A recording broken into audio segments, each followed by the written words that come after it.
యెషయా 41 భూదిగంతముల నుండి నేను పట్టుకొని దాని కొనల నుండి పిలుచుకొనినవాడా, నీవు నా దాసుడవనియు నేను నిన్ను ఉపేక్షింపక ఏర్పరచుకొంటిననియు నేను నీతో చెప్పియున్నాను. నీకు తోడయున్నాను, భయపడకుము, నేను నీ దేవుడనై యున్నాను, దిగులుపడకుము, నేను నిన్ను బలపరతును, నీకు సహాయము చేయువాడను నేనే, నీతియను నా దక్షిణహస్తముతో నిన్ను ఆదుకొందును, నీ దేవుడనైన యెహోవానగు నేను.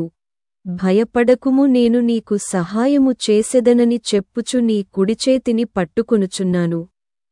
పురుగువంటి యాకోబు, స్వల్పజనమగు ఇశ్రాయేలు, భయపడకుడి, నేను నీకు సహాయము చేయుచున్నాను అని యెహోవా సెలవిచ్చుచున్నాడు. నీ విమోచకుడు ఇశ్రాయేలు పరిశుద్ధ దేవుడే.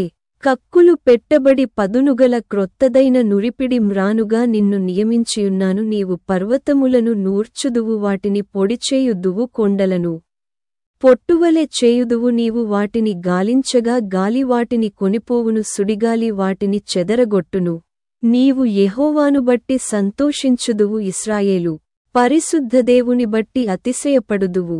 ద్వితీయోపదేశకాండము 6.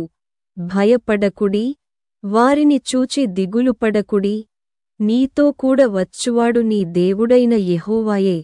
ఆయన నిన్ను విడువడు, నిన్నెడబాయడు. నీ ముందర నడుచువాడు యెహోవా, ఆయన నీకు తోడైయుండును. ఆయన నిన్ను విడువడు, నిన్ను ఎడబాయడు. భయపడకుము, విస్మయమొందకుమని ఇశ్రాయేలీయులందరి ఎదుట అతనితో చెప్పెను. శాంతి మీకనుగ్రహించి వెళ్ళుచున్నాను, నా శాంతినే మీకనుగ్రహించుచున్నాను. లోకమిచ్చునట్టుగా నేను మీ కనుగ్రహించుటలేదు. మీ హృదయమును కలవరపడనీయకుడి, వెరవనీయకుడి.